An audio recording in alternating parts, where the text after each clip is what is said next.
성서를 보면 이 성서의 이야기는 상당히 단순한 그런 이야기입니다. 이스라엘의 유대인들 그 종교인들 가운데 여러 정파가 있는데 그 가운데 이 바리사이파 사람들이 예수님께 와서 하나님의 나라가 언제 오는가 이런 질문을 하고 있습니다. 이 바리사이파 사람들은 하나님의 나라가 the other world, 다른 세계에 있다고 믿고 있는 사람입니다. 이렇게 질문을 하자 예수께서 하시는 말씀이 하나님의 나라는 눈에 보이는 모습으로 오는 것이 아니다. 따라서 하나님의 나라가 여기 있다 저기 있다 이렇게 말할 수도 없는 것이고, 그래서 하나님의 나라에 진짜 임하는 것은 어디냐면 바로 너희 가운데 있다. 이렇게 얘기를 하고 있습니다. Kingdom of God is among you, in your mind. 따라서 하나님의 나라는 우리의 마음 속에, 어쩌면 생각 속에, 우리의 삶 속에, 환경 속에 있다고 볼 수 있습니다. 하나님의 나라는 것이 헬라어로 바실레아 토우라고 하는데, 이것은 어떤 지리적 개념 혹은 영토적 개념이 아니라 지배나 통치의 개념입니다. 말하자면 한 나라로 말하면 한 나라의 그 대통령이 명령을 했을 때 그 명령이 미치는 곳, 그것이 바로 그 나라의 나라라고 말할 수가 있는데, 마찬가지로 하나님께서 그 영향권이 미치는 하나님의 지배나 통치가 미치는 곳이면 그것이 어디든지 하나님의 나라에 속했다고 말할 수가 있습니다. 그렇게 보면 하나님의 나라의 지배에 영향권이 미치는 그곳이 어디일까? 그것은 영토일 수 있고 우리 사람들의 개인의 마음일 수 있고, 그 다음에 그 사람이 생활하는 생활, 마음의 태도 혹은 그 생활의 환경이라고 다 포함되어 있다고 말할 수가 있습니다. 그런데 이 구약성서에서 말하는 하나님의 거주하는 곳, 하나님이 임재하는 곳을 히브리어로 셰켄이라고 합니다. 셰켄. 근데 셰켄이라고 할 때 구약성서의 초대에 보면은 이 이스라엘 백성들이, 유태인들이 하나님이 어디 거하시는가, 하나님이 진정으로 임재하는 곳은 어딘가라는 그런 질문을 하면서 이분들이 가졌던 그 핵심적인, 가장 구체적인 것은 성전에 있는 법궤였습니다. 그 법궤에 하나님께서 임조하고 거기 하나님의 뜻이 임하는 곳이라고 생각이 되죠. 특별히 이스라엘 백성들이 이집트에서 노예로 있다가 하나님의 도우심으로 해방이 되어서 가나안으로 가고 있는 중에 약 40년 동안 저희 광야의 유목 생활을 하게 됩니다. 근데 중요한 사실은 뭐냐면 이스라엘 백성들이 이집트에 노예로 있다가 40년의 광야 생활을 하면서 이 사람들이 잊어버리지 않는 하나의 사실이 있고 행동이 있었습니다. 그래서 뭐냐면 항상 글이 있는 곳 중간에 법궤가 있었습니다. 그 법궤 안에서 계시는 하나님의 임재를 그들은 느끼게 되었고, 그 법궤를 중심으로 해서 생활하게 되었습니다. 중요한 사실은 뭐냐? 법궤가 움직이면 이스라엘 전체 백성들이 움직였습니다. 근데 법궤가 스탑하면 모든 이스라엘 백성들이 스탑했어요. 말하자면 이스라엘의 초기 기독교 유대인들의 특징이 뭐냐면 하나님이 어디 있는가? 그러니까 하나님이 계신 그 법궤를 중심으로 해서 생활하고 말하고 행동했던 것입니다. 재밌는 것은요, 이 법궤라고 하는 하나님의 성전이, 하나님이 계신 곳에 좀 더 구체적으로 하나님을 인식하는 방식이 뭐냐? 성서에 보면 이스라엘 유대인들은 하나님의 말씀 문서를 이 문 위에다가 붙여놨습니다. 하나님 말씀이 이마에다 붙였어요. 하나님 말씀이 어디든지 가든 간에 하나님 말씀을 암송했어요. Learn by heart. 암송을 했어요. 그게 뭐냐면 적어도 이스라엘이 백성들이 가는 곳에는 항상 하나님이 계셨고 하나님이 계신 곳에 따라서 이스라엘 백성들은 말하고 행동하고 자기 삶을 살려고 무척 애썼던 것이죠. 그런데 이스라엘 백성들이 이제 가나안에 정착을 하게 되었습니다. 농사를 짓고 잘 살다가 시간이 지난 이후에 바벨론, 지금 말하는 이라크의 포로로 끌려가게 됩니다. 이들이 이런 질문합니다. 우리가 이스라엘 백성들이 하나님께서 약속해 준 이 가나안 땅에 정착한 이후에 지금 우리가 바벨론이라는 큰 이 파워 있는 그 나라에 포로로 끌려가는 이 중에 왜 이랬을까? 하나님 어디 있는가? 이런 질문. 여러분 생각해 보십시오. 사실 이스라엘 백성들이 지금까지 문설주에도 이마에도 그리고 늘 하나님 말씀을 암송하고 하나님이 임재했다고 고백하고 그런 삶을 살아왔습니다. 그런데 갑자기 이스라엘 백성들이 다시 큰 나라인 바벨론, 지금 말하면 이라크의 포로가 되기 시작했을 때 그 포로 가는 중에 다시 질문합니다. 하나님이 어디 있습니까?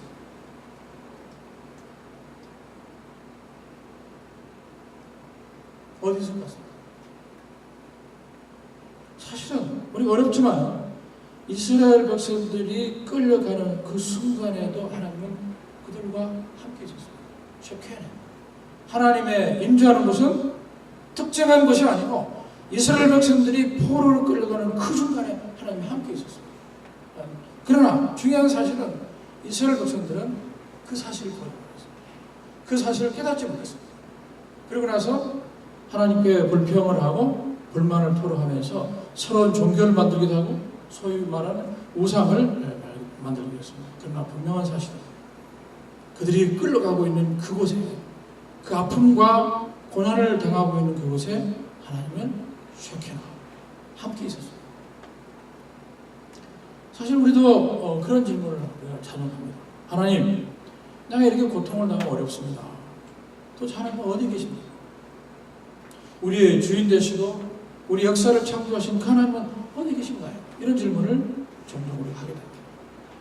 그러나 분명한 사실은 오늘 성경 말씀대로 하나님의 나라라고 하는 것은 특정한 곳에 있는 것이 아니라 바로 우리가 고난을 당하고 우리가 아파하고 있는 그것에 함께 있다는 것을 깨닫는 것이 중요한 것입니다.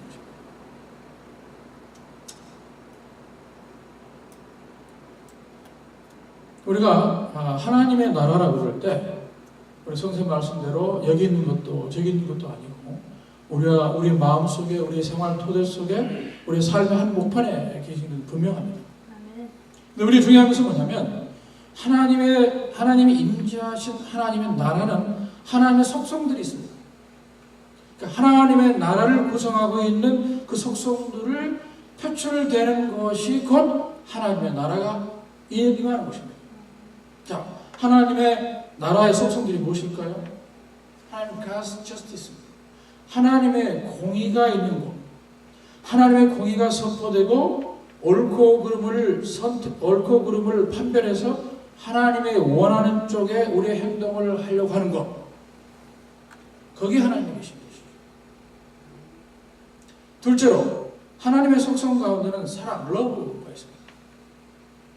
사랑이라고 하는 것은 어떤 것이냐면 관용이 있고 우리에게 잘못된 일을 했을 때 그것을 용서해주는 바로 그곳에 하나님의 나라가 임하는 것입니다. 분명한 사실은 사랑은 인간의 관점이 아니라 어렵지만 하나님의 관점에서 이루어질 때 그것이 진정한 사랑이라고 볼 수 있습니다. 어느 유대인이 라피에게 이렇게 와서 질문합니다. 선생님, 저는 우리 조상들의 역사를 볼 때 그때마다 하나님께 참 감사한 마음이 듭니다. 그렇게 얘기를 했습니다. 그래서 라피가 그래 당신은 특별히 우리 조상들 가운데 어떤 사건 때문에 하나님께 특별히 감사한 일을 들었습니까? 이렇게 물어봤거든요. 그러자 유태인이 이렇게 질문합니다. 특별히 우리 조상들 가운데 유태인의 포로로 끌려가서 오랫동안 고생하다가 마지막에 하나님의 도우심으로 모세가 기적을 일으켜서 홍해가 나눠졌습니다. 그래서 이스라엘 백성들이 다 나오고 그러자마자 하나님이 다시 기적을 일으켜서 홍해를 다시 다 닫았는데 그때 홍해 이스라엘 백성들 따라왔던 애국 군대들을 다 그 물에 수정을 시켜서 얼마나 감사한지 모르겠다 이렇게 얘기했어요. 그때 그 얘기를 듣고 있던 라피가 정색을 하면서 이렇게 되더군요. 형제요. 그 이집트 군대도 하나님의 백성임을 왜 모르는 거예요?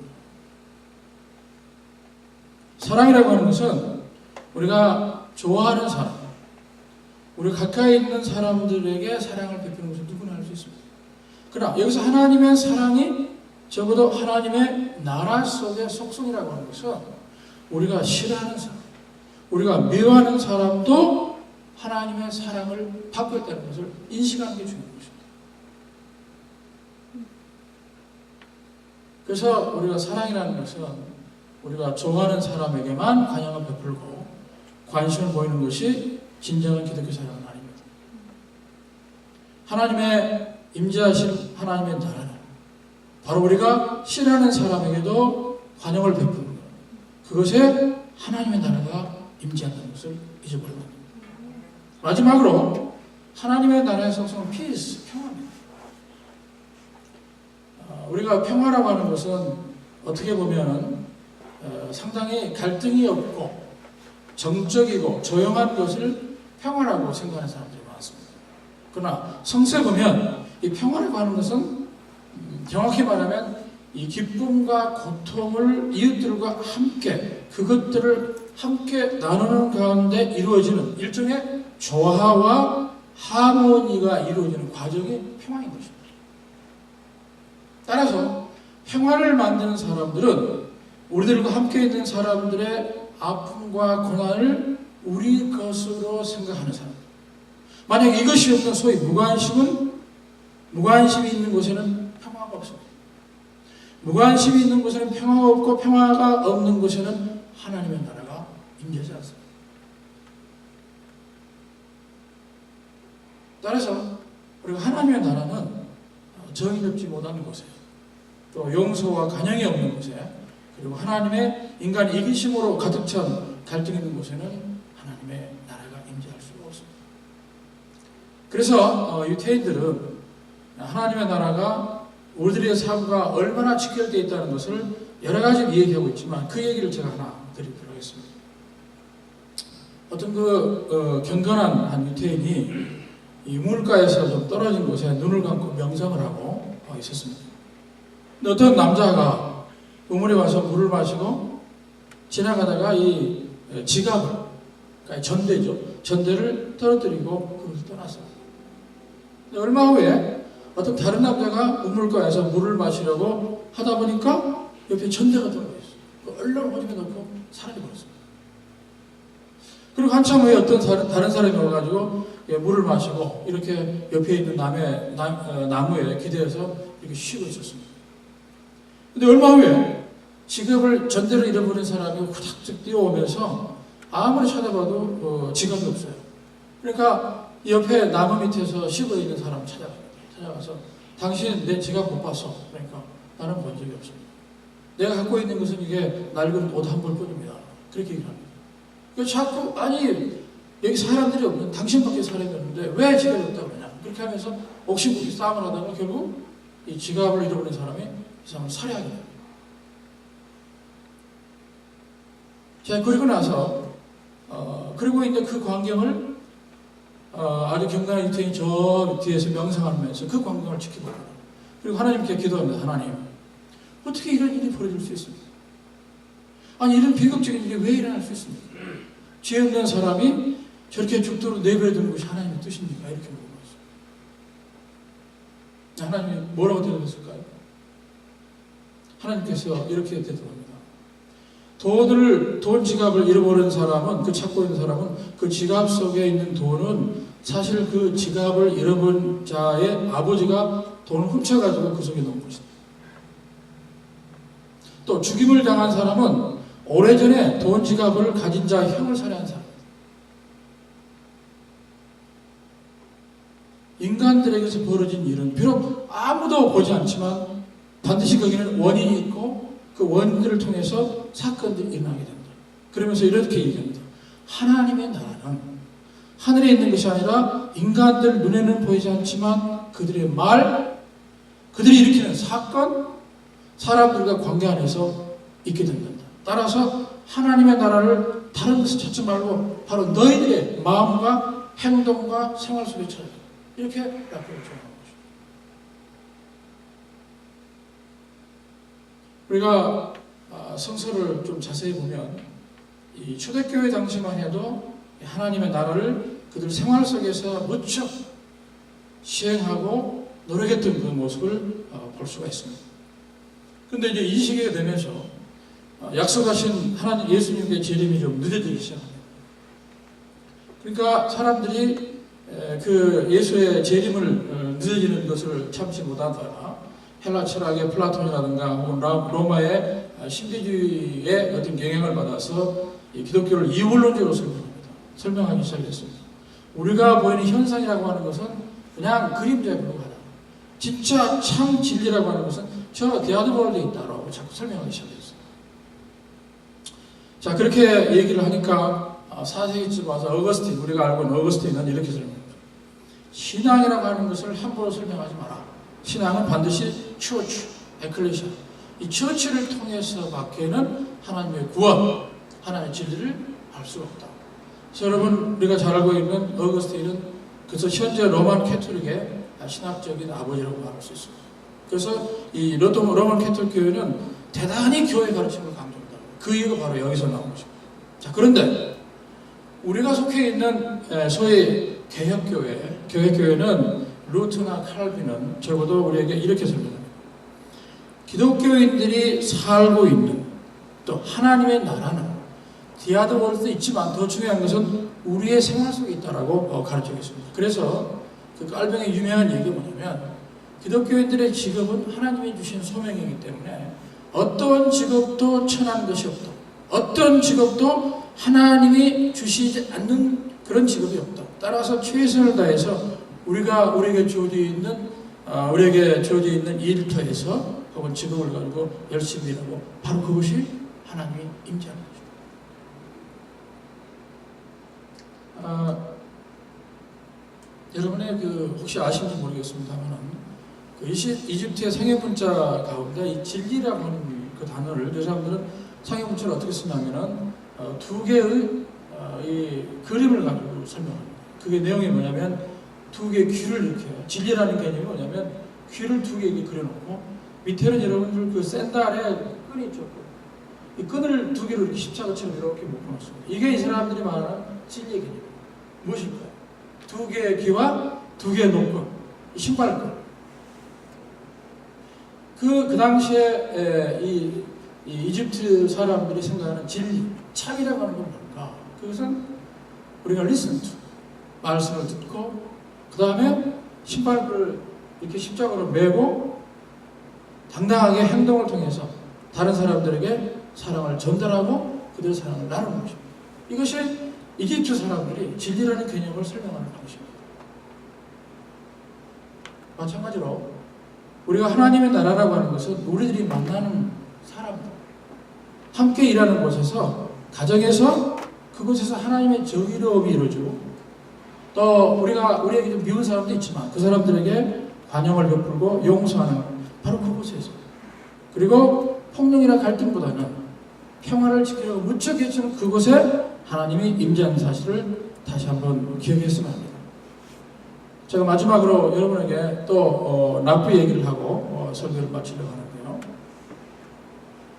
그 유명한 라피 시몬이라는 사람이 있는데 이 시몬이 기도하는 중에 이런 생각을 해봤습니다. 내가 나서 죽고 나서 하나님 나라에 가면 내 자리가 어디쯤 될까 생각해봤어요. 가끔 우리도 그런 생각 해보죠. 내가 죽으면 천국에 가서 내 자리는 어디쯤 있을까? 그렇게 이제 생각하면서 하나님께 기도했습니다. 하나님, 내가 하나님 나라에 가면 내 자리가 어디쯤 될까요? 이렇게 물어봤어요. 하나님이 너의 자리는 백정 옆에 있다. 이렇게 생각했어요. 여러분, 백정이라는 건 뭐죠? 부축간에서 고기를 썰어 파는 사람인데 그 당시에 백정이라는 것은 인간처럼 취급되지 않는 사람입니다. 근데 그 당시에 이 하나님께서 라피에게 너 자리는, your place는 이 백정의 옆에 자리가 있다고 얘기했습니다. 사실은 이 얘기를 듣고 한편으로 라피 시몬이 의아하기도 하고 불쾌하기도 했습니다. 아니, 나는 밤낮 성서에 물어요. 하나님 섬기는 일에 몰두했어요. 나의 마음은 온갖 신앙심으로 가득 차 있어요. 내 주변의 사람들은 나를 향해서 현명하고 경고한 랍비라고 그렇게 칭송해요.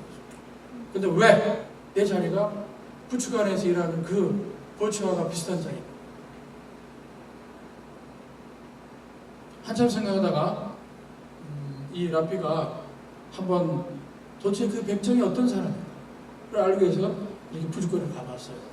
가면서 늘 왔다 갔다 하면서 그 백정이 뭐 하는가. 근데 보니까 걔 열심히 고기를 쏘고 있는 그걸 봤죠. 그러고 나서 약간 들락거리면서 이 부추와 백정과 친해지기 시작했어요. 그래서 시몬 랍비가 조용하게 백정에게 묻습니다. 당신은 천국이 어디 있다고 생각해요? 이렇게 물어봤어요. 이 사람 하는 얘기가 무슨 말씀을 저 같은 사람에게 무슨 천국의 말씀을 천국이 어디 있냐고 물어봅니까? 저는 아무것도 모릅니다. 저는 성서를 연구하지도 않았고 심지어는 성서를 한 번도 읽은 적이 없습니다. 단지 내가 할 수 있는 것은 뭐냐? 부축관 운영하면서 손님들에게 이 최고의 고기를 최선을 다해서 성실하게 팔았던 겁니다. 그리고 마을에 가난하고 힘든 사람들에게 제가 할 수 있는 대로 고기의 음식을 대접한 거 이것이었습니다. 저는 천국이 어딘지 알지 못합니다. 성서를 읽은 적도 없습니다. 얘기를 듣고 난 시몬 랍비가 집으로 돌아오는 길에 하나님의 나라가 바로 이 백정 생활 가운데 있다는 것을 깨닫게 됩니다. 그리고 그는 하는 말이 하나님께서 말씀하신 이 백정 옆에 네 자리가 있다는 것이 무슨 얘기를 시몬 랍비가 깨달았다고 고백했습니다. 우리들이 바라보는 저 천국도 중요합니다. 그러나 현재 우리들의 삶을 통해서 하나님과 함께 있고 하나님이 우리와 함께 있다는 것을 깨닫는 것이 더 중요합니다. 우리들이 말로 인하여 다른 사람에게 기쁨이 되고 혹은 우리들의 행동이 연약한 자들에게 힘이 되고 용기가 된다.